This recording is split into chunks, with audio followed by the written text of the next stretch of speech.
Bueno, buenas tardes, muchas gracias por recibirnos en esta serie de entrevistas que estamos haciendo con personajes relevantes de la última década. Y bueno, precisamente es interesante en este caso que hace justo 10 años se sentó por primera vez en el programa La Tuerca y 10 años después está a punto de sentarse en el Consejo de Ministros. Aquel profesor de universidad con la coleta, la camisa blanca, la corbata roja, ¿cómo se vive en estos momentos a punto de entrar en el Consejo de Ministros? No nos vamos a olvidar de dónde venimos, porque además de dónde venimos es condición de posibilidad de dónde estamos.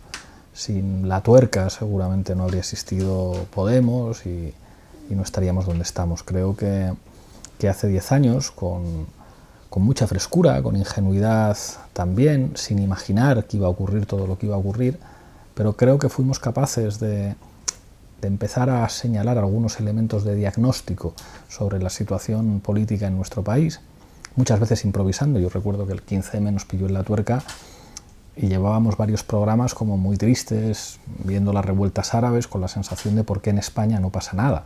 Y no fuimos capaces de prever que iba a ocurrir algo como el movimiento 15M. Y bueno, con mucha ternura, con la sensación de que en estos 10 años quizá hayan pasado algunas décadas, pero muy orgulloso del lugar del que venimos y bueno, pues con todos los matices de haber llegado hasta aquí siendo muy fieles a lo que fuimos. Yo sigo presentando La Tuerca, ahora reconvertida en un programa de entrevistas que tendré que dejar de hacer, vinculado a un medio de comunicación, pero seguiré buscando mis ratos para hacer entrevistas en el despacho de la sede nuestra o donde se pueda, también para no perder del todo un poco lo que soy. Sigo pensando que en la política se está de paso y que yo soy profesor de ciencia política y presentador de programas minoritarios y eso es lo que yo soy, y esto de hacer política y eventualmente gobernar tendrá que ser una etapa que más tarde o más temprano se termine. La afronto con muchas ganas, con ganas de por lo menos 8 años de gobierno que nos sirvan para cambiar algunas cosas en este país, pero sin olvidarme del lugar del que vengo. ¿Y alguna vez imaginó llegar a esto? O incluso llegar más lejos, claro. Nunca. O sea, a mí siempre milité en política desde los 14 años, pero desde que me empecé a dedicar a investigar en la universidad y a ser profe, me veía, en el mejor de los casos, como asesor, que es además a lo que me dediqué en algunos momentos y lo que entendía que tenía sentido para alguien que se dedicaba a investigar, a estudiar y a dar clases, pues poder ayudar en algunas cosas a los que ponen la cara.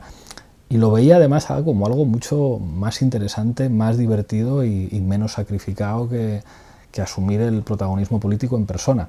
Y ahora, después de lo que he vivido, pues lo pienso todavía más. Sí, habla de ese papel de asesor. Recuerdo que después de la campaña de 2012, en la que colaboró con Alternativa Galega de Esquerdas, se hablaba entonces de la Sirisa Galega, con Beiras, con Yolanda Díaz. Hubo un momento después de la campaña que en una charla en la Invisible en Málaga, usted decía que llegar al gobierno también significaba subir el terreno de las contradicciones para enfrentar al enemigo, pero al mismo tiempo que las contradicciones podrían abrir el campo político. Ahora que van a entrar el gobierno, ¿cómo convive con esas contradicciones? Bueno, creo que acertamos en aquel diagnóstico. Yo venía como de 2 experiencias de asesoría en España que me marcaron mucho. Primero con Izquierda Unida.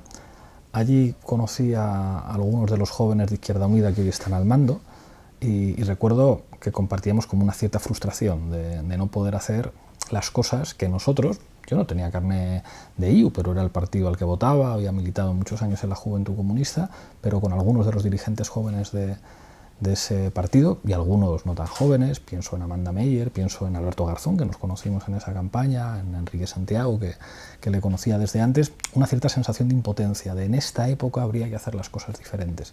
Y sin embargo en Galicia, con Yolanda y con Beiras, fue completamente distinto. Allí sí se pudieron hacer las cosas diferentes, a pesar, creo que también lo cuento en esa charla, de que ahí también aprendí que la política es un poco como las salchichas. Es decir, no pienses todo lo que hay que hacer para fabricar una salchicha, aunque la salchicha después esté muy buena.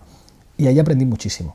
Y es verdad que esa experiencia de la que se ha hablado muy poco, la experiencia de Alternativa Galega de Esquerda, fue clave para, digamos, como precedente de lo que ocurrió después y como síntoma de que el sistema de partidos estaba cambiando y que podía saltar por los aires. Recuerdo una apuesta con Miguel Urbán, que le dije, tío, creo que vamos a superar al bloque nacionalista galego en Galicia. Y me dijo, estás flipando. Y le gané una cena. Eso era inimaginable. La hegemonía del bloque en el espacio de la izquierda en Galicia era una cosa que venía de años. Izquierda Unida era extraparlamentaria allí, y con un estilo muy diferente, en el que el estilo de Yolanda, pero sobre todo el estilo de un Beiras, que después de dejar el bloque había estado en los foros sociales, había estudiado mucho, había leído mucho y había sabido, digamos, como olfatear muy bien un nuevo ambiente político. Pues de eso aprendí mucho. Las contradicciones, bueno, hacer política supone asumir que hay que trabajar con las correlaciones de fuerzas existentes. Recuerdo que en los primeros años nosotros quizá fuimos ingenuos a la hora de valorar esas correlaciones de fuerzas. Digamos, había un ambiente de impugnación de todo, de impugnación de la clase política, que nosotros creo que definimos muy bien como casta, de impugnación de las élites económicas, que a nosotros nos hacía pensar borrón y cuenta nueva. Hagamos una constitución mejor que la que tenemos, empecemos todo desde cero. Quizá ahí, digamos, no había la suficiente lucidez en nuestro análisis, y es verdad que aunque aquel era un momento, digamos, de expansión de ese sentimiento, de crecimiento imparable de Podemos, pues luego nos encontramos con que hay reflujos, en que hay reacciones, y paradójicamente llegamos a la conclusión de que muchos elementos de la Constitución española, en particular los que pudo introducir el Partido Comunista hace 40 años, en este momento de auge de la extrema derecha, pueden ser un cinturón de seguridad y casi un programa de gobierno para un gobierno de izquierdas. Porque hacer política es navegar sobre las correlaciones de fuerzas y, por lo tanto, navegar sobre las contradicciones. Y creo que esto lo hemos entendido todos los actores políticos. Hay que leer entre líneas lo que han dicho en las últimas semanas algunos dirigentes de Esquerra Republicana, de la izquierda abertzale, del Partido Nacionalista Vasco, que estos probablemente hayan sido especialistas siempre en adaptarse a las correlaciones de fuerzas, para darnos cuenta de bueno, hasta qué punto estamos en un momento en el que, por una parte, es fundamental resistir ante las amenazas autoritarias que vienen, que no solamente es un fenómeno español, pero al mismo tiempo con unas oportunidades de cambiar nuestro país en una dirección social y en una dirección democrática que seguramente no existían hace 40 años. Claro, es que esto era otra cosa que le quería comentar. Si acaso el gobierno que se está configurando, que está ya ahí, es vanguardia europea, es resistencia europea, y si todavía es algo desobediente, en alusión a su tesis doctoral. La política está llena de paradojas. El próximo gobierno va a ser, digamos, el resultado de muchos factores. El cambio en el sistema de partidos, pero también va a ser el resultado de un auge de la extrema derecha que ha dejado a la derecha fuera de la responsabilidad de Estado. Cuando el otro día desde la tribuna decía, señores de la ultraderecha y de la ultraderecha, no estaba bromeando o haciendo un juego de palabras. El Partido Popular de Casado, con la emergencia de Vox, se ha quedado sin espacio político en el centro. La parte más ridícula de esta realidad se veía en Ciudadanos, que no tiene ninguna, digamos, razón sensata para competir en ese terreno con Vox y con el PP, pero que no sabe representar otro papel porque la política son espacios.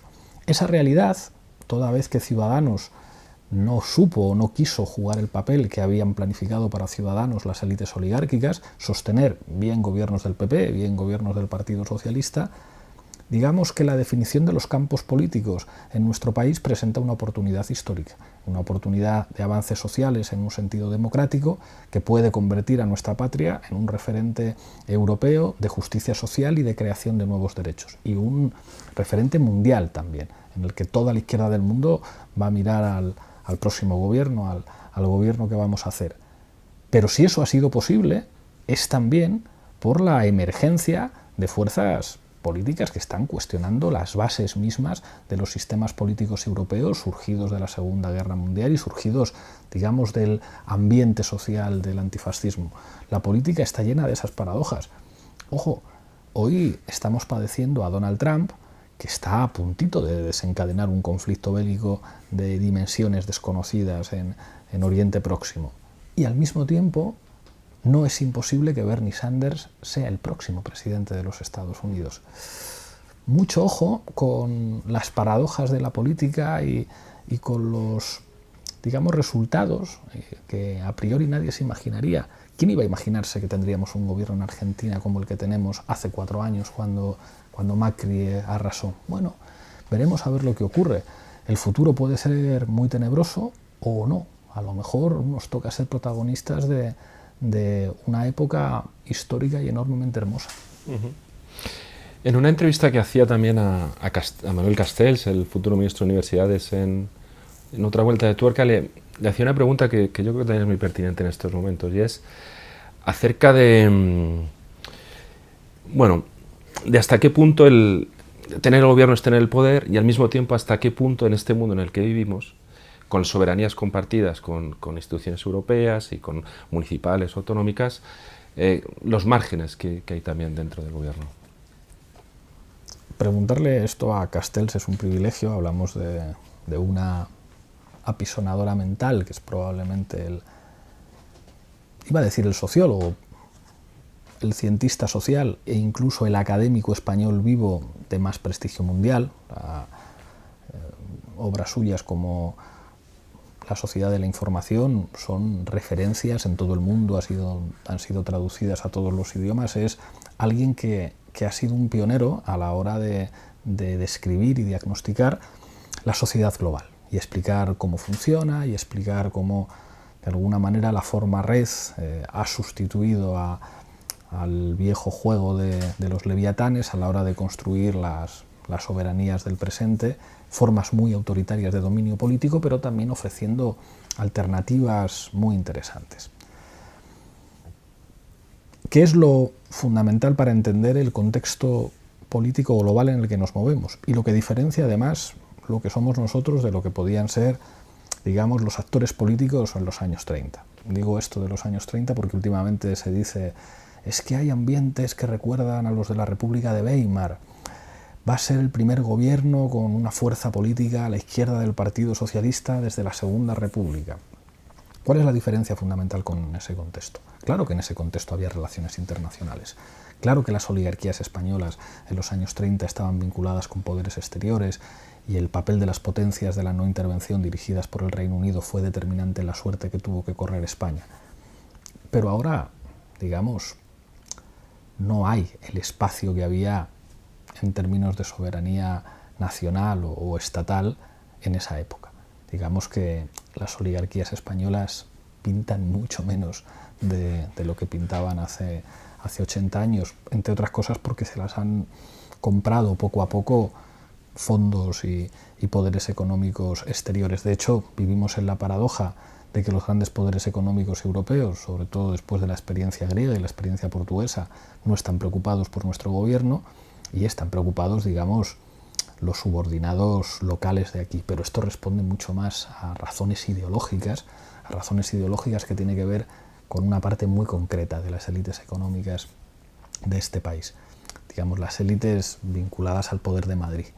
Yo he podido hablar en estas últimas semanas con algunos grandes empresarios vascos y catalanes que son grandes empresarios, que defienden sus intereses y que no estaban para nada preocupados. Al contrario, veían oportunidades de desarrollo económico muy interesantes con el nuevo gobierno. Bueno, esas élites oligárquicas que en muchos aspectos podríamos definir como lumpenoligarcas, en la medida en que no han sido grandes emprendedores, han hecho dinero básicamente por estar cerca del Estado y por ser herederos de viejos apellidos que han crecido en torno a la dictadura, herederos de ese viejo bloque de poder que describía muy bien Tuñón de Lara. Ahora estamos en un contexto en el que esas élites no pintan tanto en nuestro país y donde los poderes possoberanos exteriores, el poder de la Unión Europea, el poder de grandes fondos de inversión, el poder de instituciones supranacionales es mucho más importante y establece las reglas del juego. El otro día la representante de la CUP en el Congreso decía una cosa muy sensata. Decía, claro, es que su programa es todo en el marco de, digamos, en el marco de Europa, en el marco de la responsabilidad fiscal europea. Claro, ese es el contexto que define la política. La nuestra, la del gobierno de Puigdemont que ellos votaron y la de cualquier actor político de cualquier Estado. Yo ahí creo que se pueden hacer bastantes cosas con los márgenes de la política fiscal, pero claro que vivimos en un contexto en el que, digamos, llegar al gobierno no solamente es no tener el poder, sino que está, en términos históricos, probablemente más lejos que nunca de lo que aprendimos desde el siglo XVI, que era el Estado y que era la soberanía. Y aún así, el hecho de que haya habido tantos conjurados tratando de evitar que nosotros pudiéramos gobernar revela que aún así el espacio de decisión es lo suficientemente amplio como para poder cambiar hacia mejor la vida de muchos ciudadanos. Pero somos absolutamente conscientes de los límites y de algo muy evidente, como cualquier ciudadano europeo y más como cualquier ciudadano de un país del sur de Europa, vivimos en una democracia limitada por poderes económicos. Hay un asunto, no puedo hablar todavía, pero va a ser muy importante en el próximo gobierno, la Agenda 2030.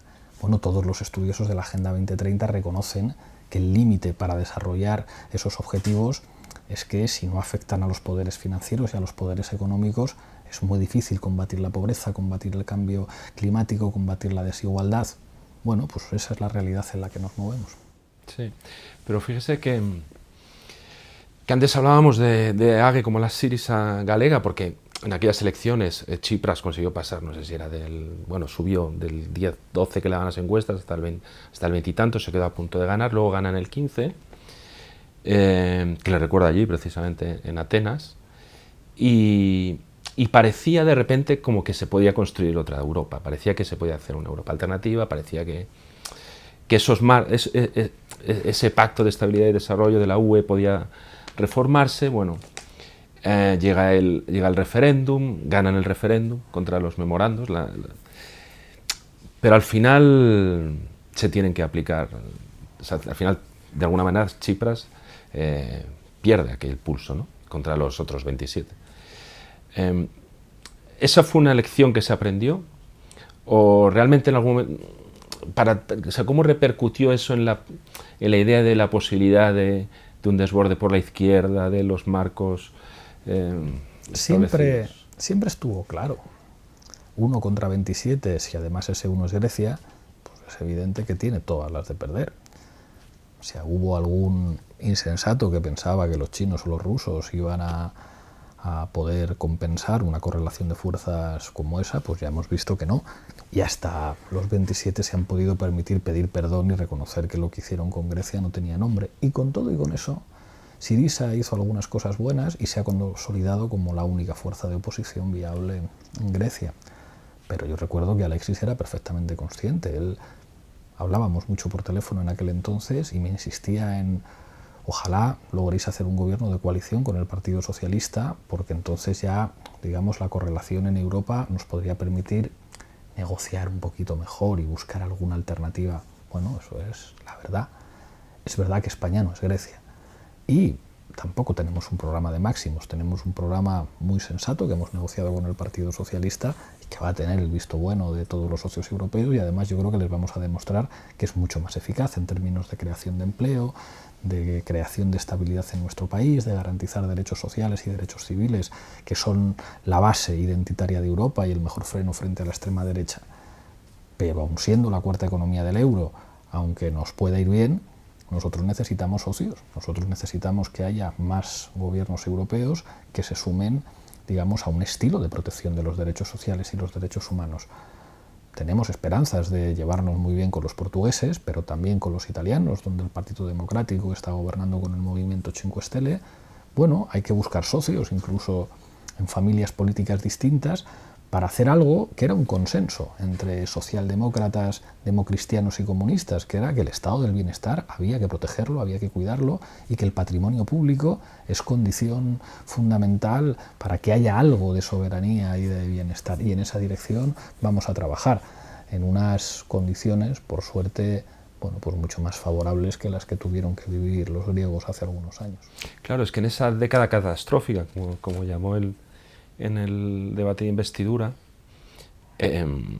bueno, hay que recordar que hubo aquellos recortes de Zapatero en mayo del 10, que fueron muy duros, luego a continuación en la reforma del 135, los recortes del 12 de Rajoy, que han sido los mayores que nunca hemos tenido. Es decir, fue una década que empezó, bueno, y en la que se ha sufrido lo peor de la crisis, de la última crisis económica, ¿no? En la que se aplicaron esos recortes, austeridad. En cambio, ahora se trata de cambiar ese paradigma, pero tampoco estamos en un momento como en el que estábamos previo a la crisis. En realidad, Sarkozy, ¿se acuerda que dijo en el 2008 que había que reformar el capitalismo? esa es la clave. Si en realidad, a los que nos gusta la historia está llena de paradojas y de enseñanzas. La derrota ideológica del neoliberalismo es evidente. Y la mejor prueba de la derrota ideológica del neoliberalismo no somos necesariamente nosotros, sino la extrema derecha. Porque al igual que en los años 20 o en los años 30, cuando se plantean una serie de alternativas, aparecen los monstruos y aparecen los reaccionarios, que son exactamente igual de neoliberales que los otros, pero que no ponen el acento en eso. Ponen el acento en la lucha del último contra el penúltimo, en la seguridad no entendida como los servicios públicos garantizados para las familias, sino como una suerte de política securitaria y represiva, tratando de despertar los sentimientos más alejados de los derechos humanos y del espíritu europeo, pero eso es uno de los resultados del fracaso ideológico del neoliberalismo, y también nos dice que estamos ahí en una batalla, en un terreno de juego enormemente complejo, que en el caso de nuestro país se añade, que digamos, la clave para entender la extrema derecha en España no es tanto lo que venía describiendo como la crisis del neoliberalismo, aunque algo también, pero la clave fundamental en España es el proceso y el conflicto político territorial, en particular el catalán. Y bueno, basta escuchar los discursos del otro día por parte de la extrema derecha para entenderlo.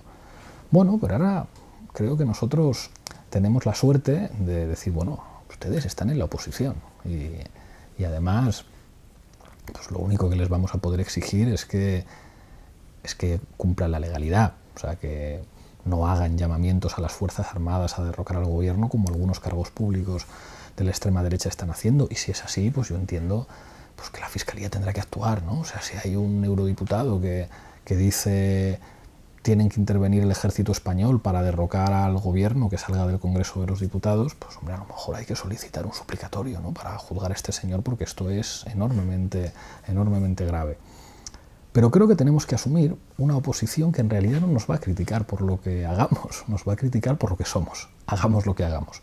Y creo que hay dos retos marcados en el programa que son muy evidentes. Por una parte, proteger los derechos sociales, proteger los servicios públicos, crear nuevos derechos y al mismo tiempo convertir el diálogo político en algo más que una palabra y en una realidad negociadora para afrontar el conflicto territorial, y que nuestro Estado, con sus contradicciones, con sus dificultades, digamos, pues se conviva mejor y pueda haber unas relaciones entre instituciones mejores que las que tenemos. Esos tienen que ser los dos retos del próximo gobierno, que es básicamente aplicar el programa que hemos acordado y, bueno, pues hacer que la ley actúe si alguien pretende alentar golpes de Estado.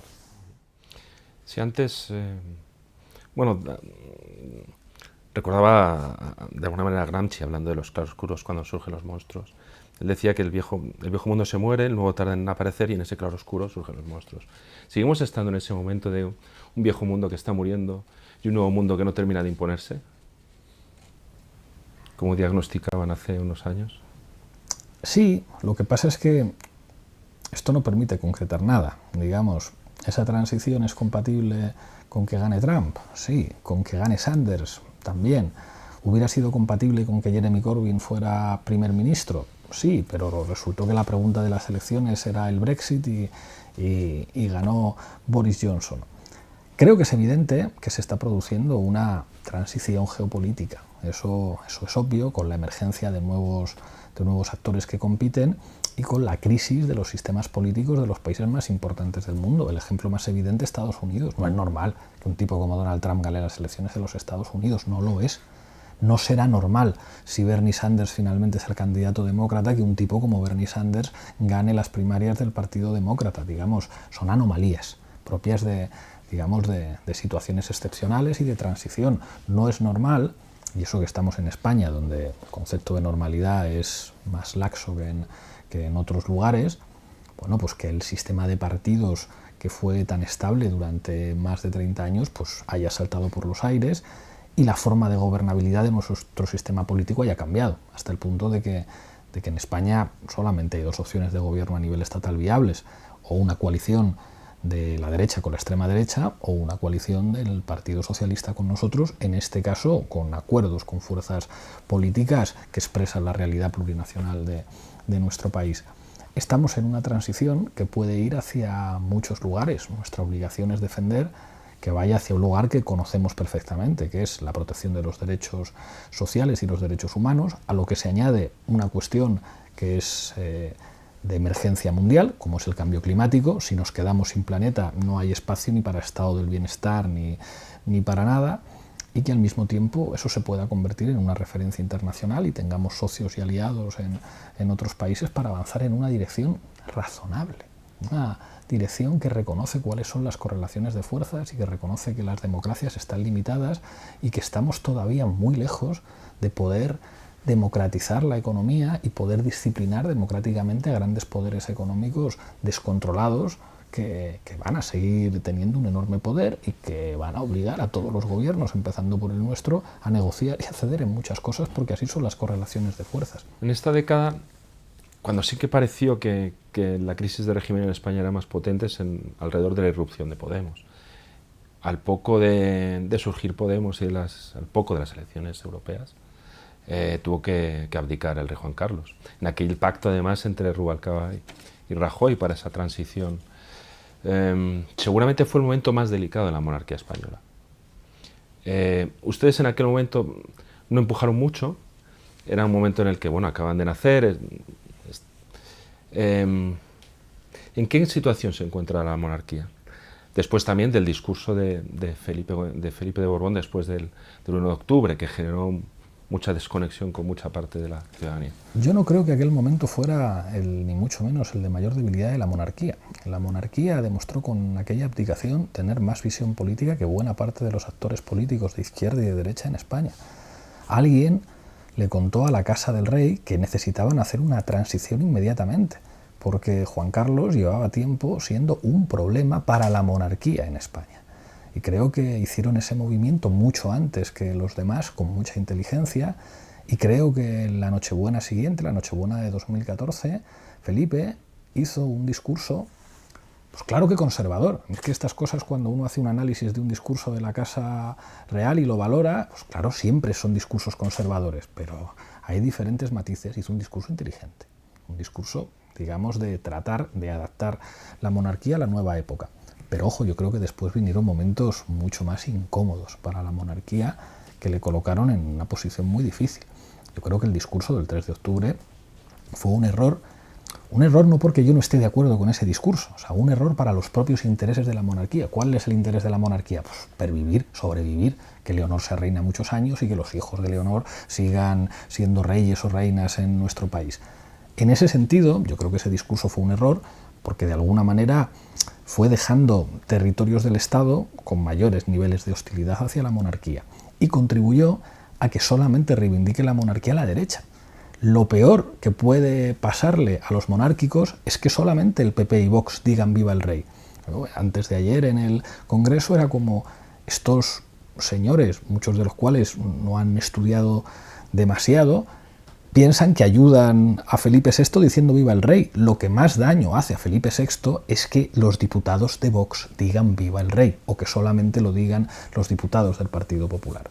Con todo, creo que sería muy ingenuo pensar que en el corto o en el medio plazo en España se va a producir una suerte de transición hacia un sistema republicano, porque eso requeriría de unas mayorías parlamentarias y sociales amplísimas, que yo creo que en este momento no existen. Y sobre todo creo que el debate fundamental no es, digamos, si hay un rey o un presidente de la República, que yo sería, es evidente, más partidario de que hubiera una presidenta o un presidente de la República. El debate fundamental es si los valores republicanos podrían contribuir más a la cohesión de España, que yo creo que sí. Los valores republicanos, que en España significan federalismo, fraternidad, reconocimiento de lo diverso, protección del estado del bienestar, protección de lo público, de la res pública, creo que contribuyen más a la unidad de nuestra patria, a la unidad respetando lo diverso y respetando la plurinacionalidad, que un modelo que identifica España con la monarquía, que es lo que piensa la extrema derecha. ¿Con esto qué quiero decir? La monarquía está en un momento, digamos, de menores apoyos que en los años dorados de Juan Carlos. Pues creo que eso es evidente por lo que ha ocurrido en este país. Basta recordar pues cómo se vivía esto en Cataluña antes y cómo se vivía ahora. Pero creo que en el corto plazo, digamos, no se da la correlación para que haya la correlación de fuerzas para que haya una transición en ese sentido. Y no es nuestro objetivo a corto plazo. O sea, nosotros, con la modestia de nuestro resultado electoral y de nuestro peso parlamentario, a lo que aspiramos es a que el programa que hemos pactado con el PSOE se cumpla.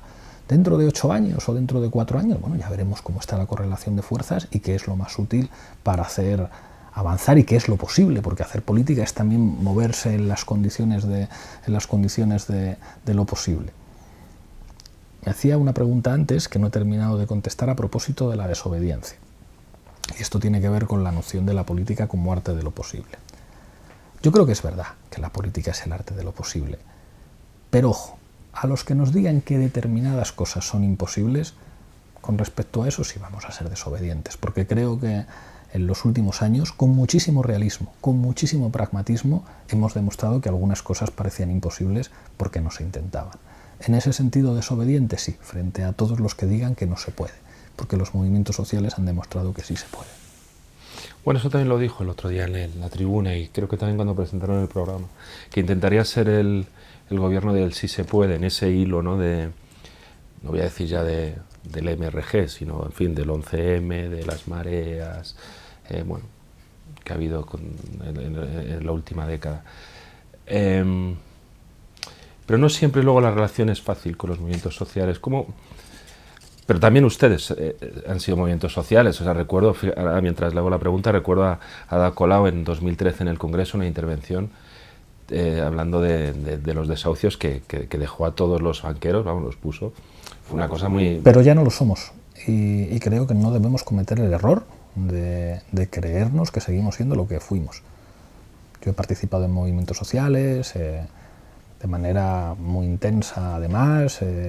Hice mi tesis doctoral sobre eso, pero si ahora estoy en el gobierno, mi rol es otro. Y la relación con los movimientos sociales podrá tener algunos momentos de complicidad, pero tendrá otros momentos de aspereza. Cuando yo dije que los movimientos sociales nos tienen que presionar y nos tienen que criticar, eso implica que no siempre van a decir cosas bonitas de nosotros y que muchas veces nos van a empujar para que lleguemos más lejos de lo que podemos llegar o de lo que estamos dispuestos a llegar. Esa relación va a ser siempre tensa y conflictiva.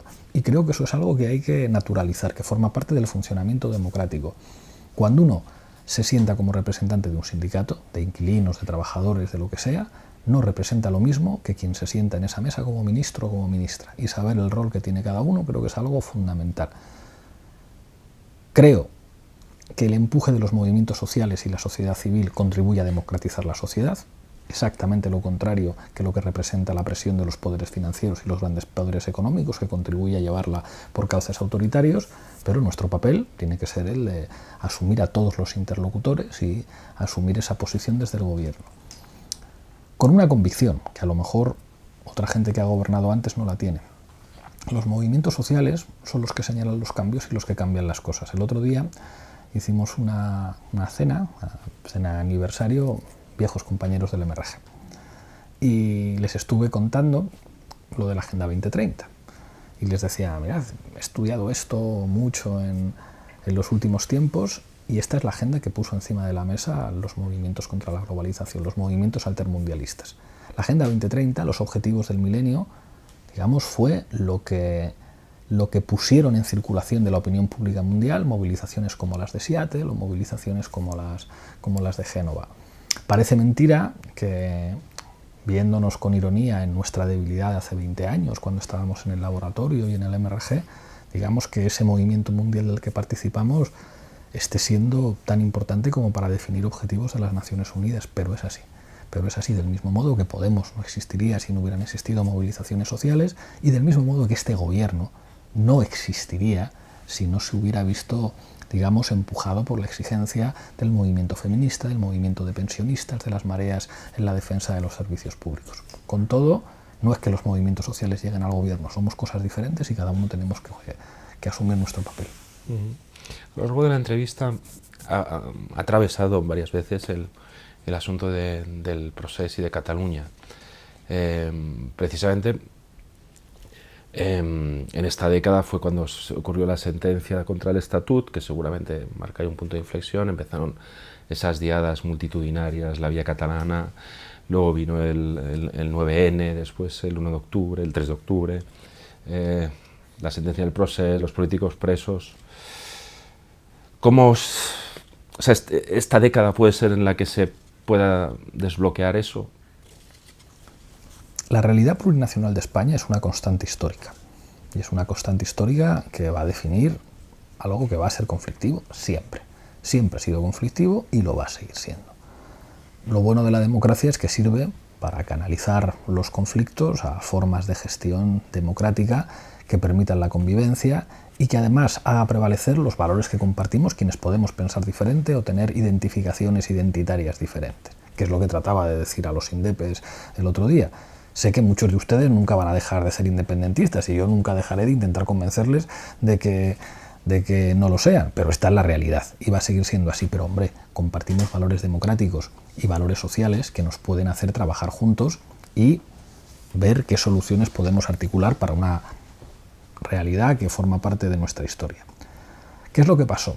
Yo creo que aunque hay muchos factores para entender el procesismo y en particular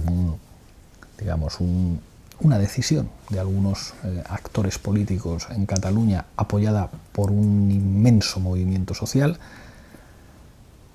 pero creo que la clave fundamental es la gestión de la derecha.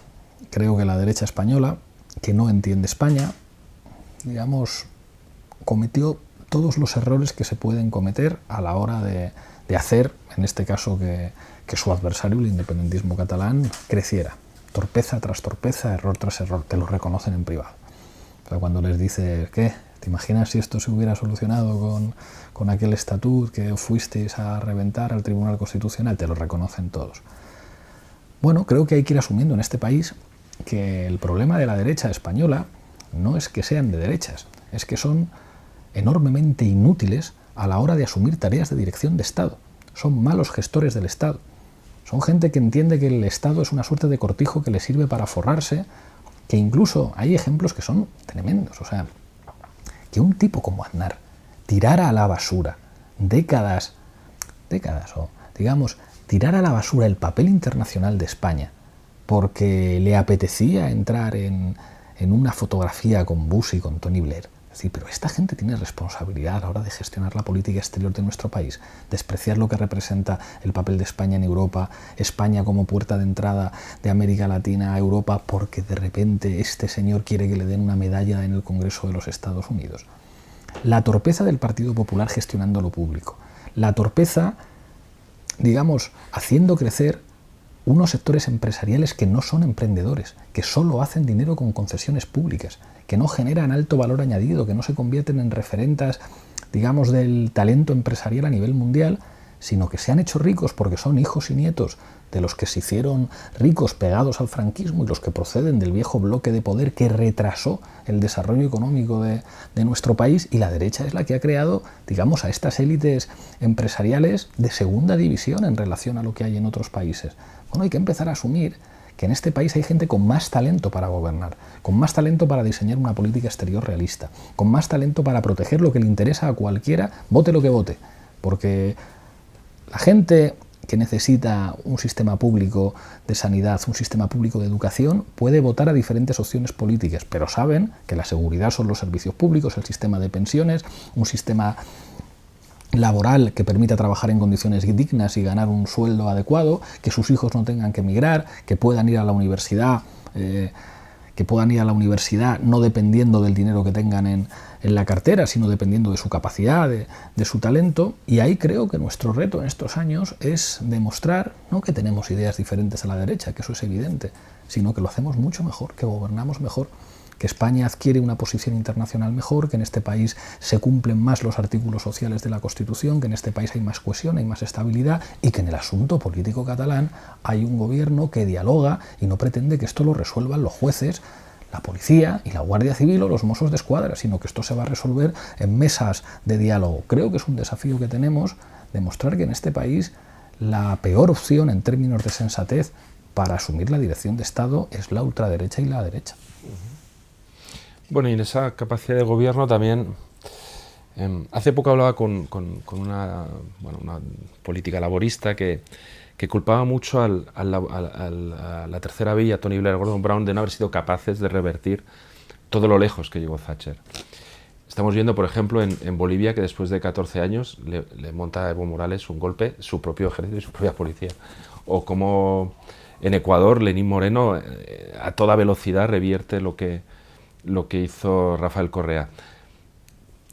Ahora que entran en el gobierno, ¿cómo hacer para llegar lejos o para llegar a posiciones que luego no sean tan fáciles de revertir? Es muy diferente el Reino Unido de Bolivia o Ecuador, y es muy diferente España. ¿En qué sentido? En Bolivia, en Ecuador, ha habido crisis de Estado. ¿Qué quiere decir que existe una crisis de Estado? Que el Estado es enormemente débil, que el Estado es un conjunto de dispositivos e instrumentos con muchas fragilidades, no solamente a la hora de dirigir una acción que lleva al país a una situación o a otra, sino incluso a la hora de garantizar unos mínimos de estabilidad. Eso en el caso de Bolivia es evidente, y eso en el caso de Ecuador es evidente. En el caso de España y del Reino Unido no, aunque les gustara mucho a algunos diputados de Vox y quizá a algunos del PP, en España no va a haber un golpe de Estado. España forma parte de la Unión Europea y por mucho que estos señores digan a los militares que salgan y tal, eso aquí no va a ocurrir. Y aquí tenemos un cuerpo de funcionarios que, independientemente de lo que voten, son absolutamente eficaces, los trabajadores públicos que hay en este país. ¿Qué es lo que decía? Porque leí la entrevista de esta dirigente laborista. El éxito de Margaret Thatcher se llama Tony Blair. La mejor creación de Margaret Thatcher es Tony Blair, porque convence a Tony Blair de que ¿cómo lo llamaban? Popular capitalism era una cosa que podía tener que ver con un nuevo estilo de los laboristas y que se demuestra un fracaso, y que con una administración eficaz, pues digamos que construye una institucionalidad enormemente poderosa en el Reino Unido. Pero yo estoy convencido que en el Reino Unido, cuando vuelvan a gobernar los laboristas, si siguen teniendo a alguien como Corbyn al frente, tienen instrumentos y dispositivos de Estado para reconstruir uno de los que fue los sistemas de bienestar de referencia a nivel mundial, en la vivienda, en los servicios públicos, en el papel de las organizaciones de la clase trabajadora. Y en España creo que tenemos unas administraciones y un sector público afortunadamente descentralizado, que hace que sea más eficaz, que nos puede permitir tener una sanidad mejor que la que tenemos, y tenemos una sanidad pública excelente, maltratada sistemáticamente por los gobiernos de derecha, pero una sanidad pública excelente, y que con los recursos de España, con el papel de España, tenemos que ganar una batalla cultural, que es lo que ganó Margaret Thatcher en el Reino Unido, que haga que todo el mundo entienda que la seguridad no tiene que ver con muros y concertinas, no tiene que ver con el tamaño del muro, la seguridad tiene que ver con la calidad de los hospitales, con la calidad de la atención primaria, con la calidad del sistema de dependencia, con la calidad del sistema de pensiones, del sistema de protección al desempleo, con la calidad de la escuela pública desde los niveles más bajos de 0 a 3 años hasta el nivel universitario. Eso es la seguridad. Y esa batalla cultural se la tenemos que ganar a la derecha.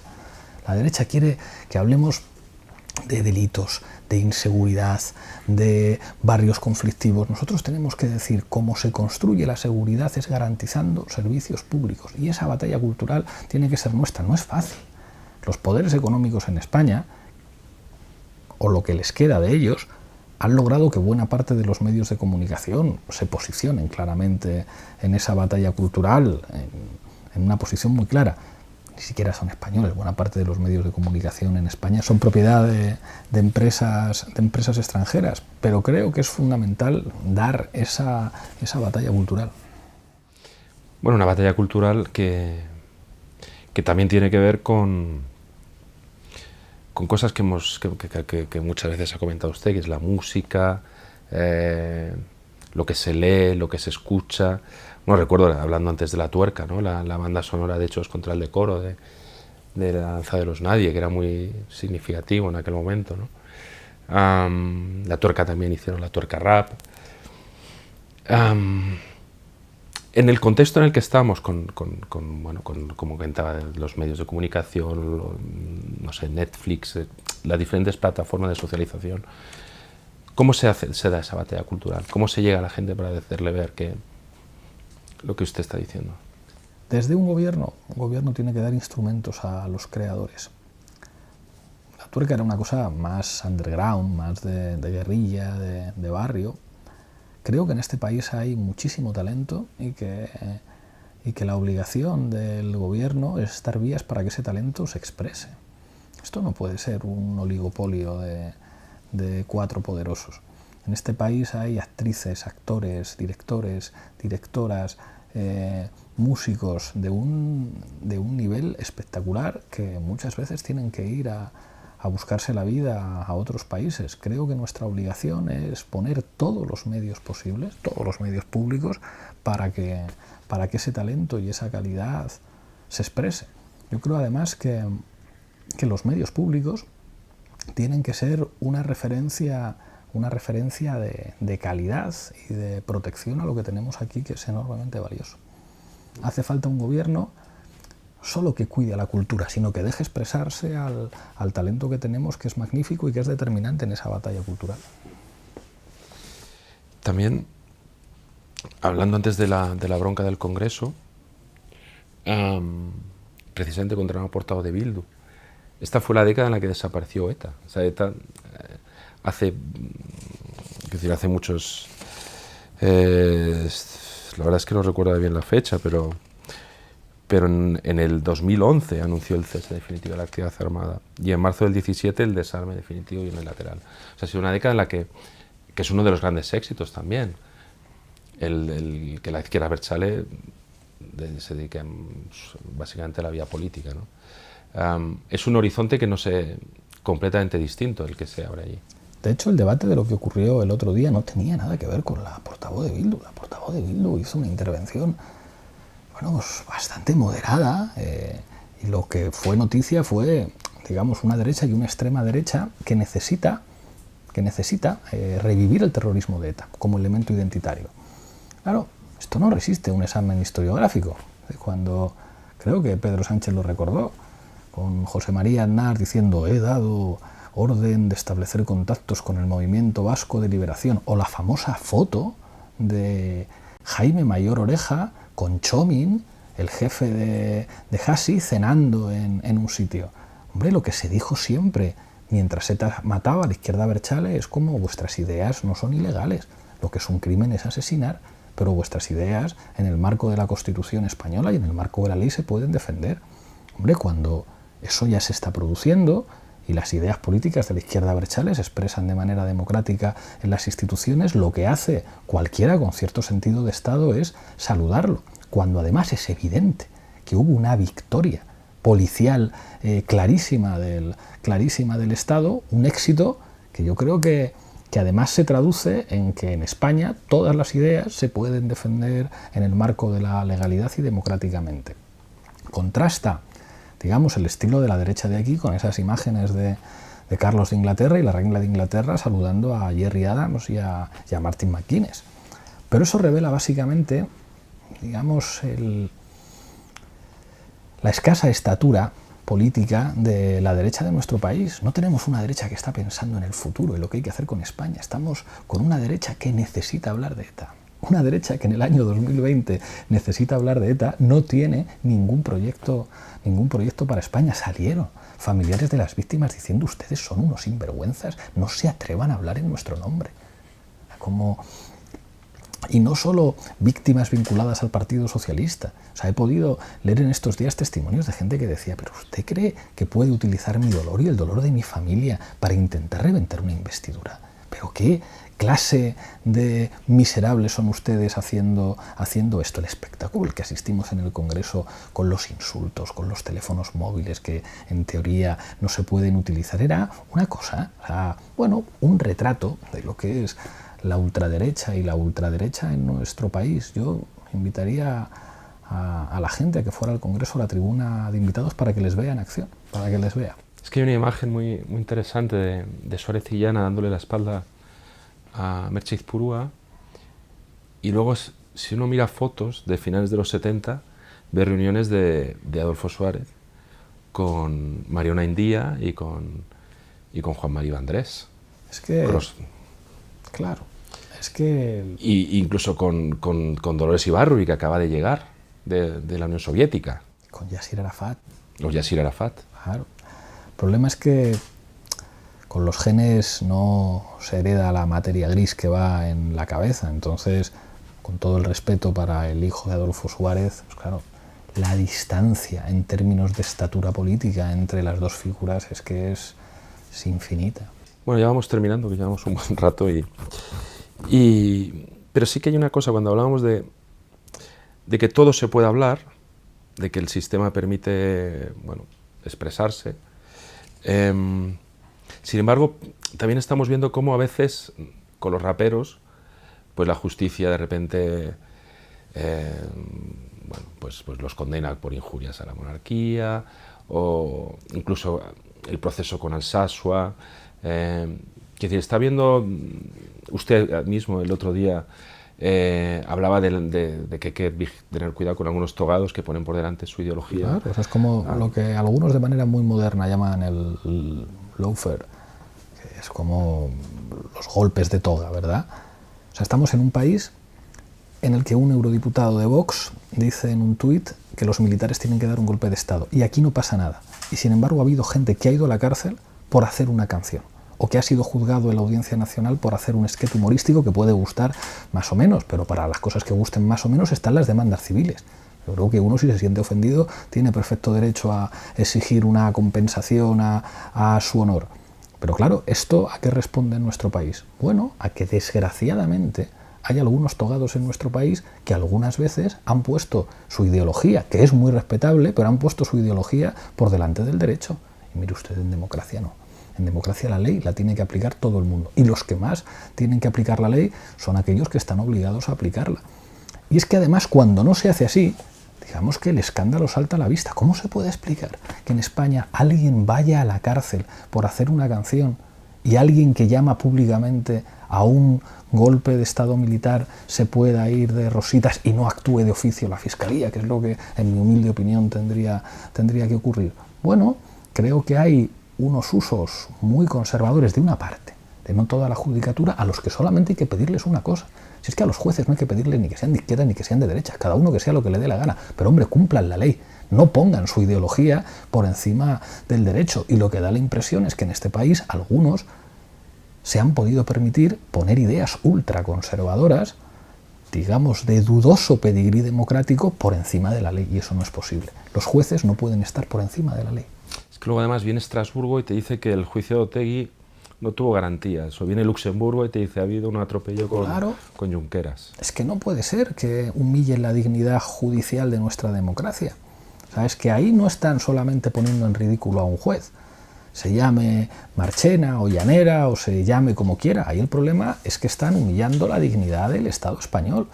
No puede ser que continuamente los tribunales garantistas de la Unión Europea, que de izquierdas no tienen nada, estén permanentemente diciendo que aquí las cosas no se están haciendo bien. Leñe, cúmplase la ley, háganse las cosas conforme a derecho. Es que yo creo que eso es una cosa, digamos, de cajón. Uno no puede intentar forzar la ley, aunque lo disfrace de honrados motivos patrióticos. Es decir, eso está muy bien para su casa o para su despacho, pone usted una foto de quien le dé la gana. Pero hombre, cuando lleve usted una toga tiene usted que aplicar la ley, porque si no vienen los tribunales europeos y dicen que usted no ha hecho las cosas bien y están humillando al conjunto de España cuando eso ocurre. No puede ser. Y ya para terminar, ¿qué va a pasar con el espacio político? Porque uno siempre cuando llega al gobierno es aquí ya el dilema, ¿no? Uno es para gobierno, partido, movimiento, a ver cómo estamos en todas partes. Bueno, ¿qué va a pasar con el espacio político? Esto de candidatura electoral, ahora hay un gobierno de coalición en el que están ustedes, están los gallegos, colaboran los comunes, colabora Izquierda Unida. ¿Hacia dónde va eso?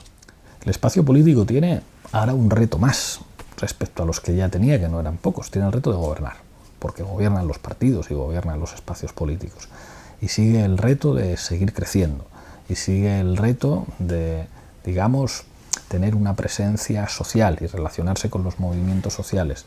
Bueno, creo que es fundamental aprovechar el entusiasmo que yo creo que se está generando para empujar eso, para empujar que necesitamos que nuestro espacio político se vaya consolidando. Yo creo que estamos en un momento hermoso en el que se han construido además confianzas y complicidades muy interesantes en un espacio político muy plural como es el de Unidas Podemos, en el que a nosotros nos toca seguir siendo, como Podemos hablo, generosos en el liderazgo que digamos que nos han entregado los compañeros con los que caminamos, y yo creo que hay que seguir en una dirección que respete la diversidad de lo que somos, pero que contribuya a hacernos pues todavía más útiles ahora con una tarea hercúlea como es la de cogobernar.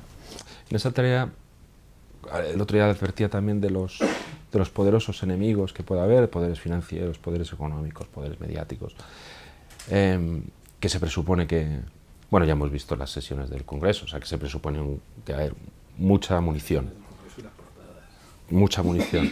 ¿Eso contribuirá también a estar más juntos? ¿Contribuirá a hermanarse más?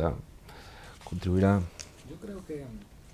¿O acaso esos ataques, una buena manera de defenderse es estar más juntos?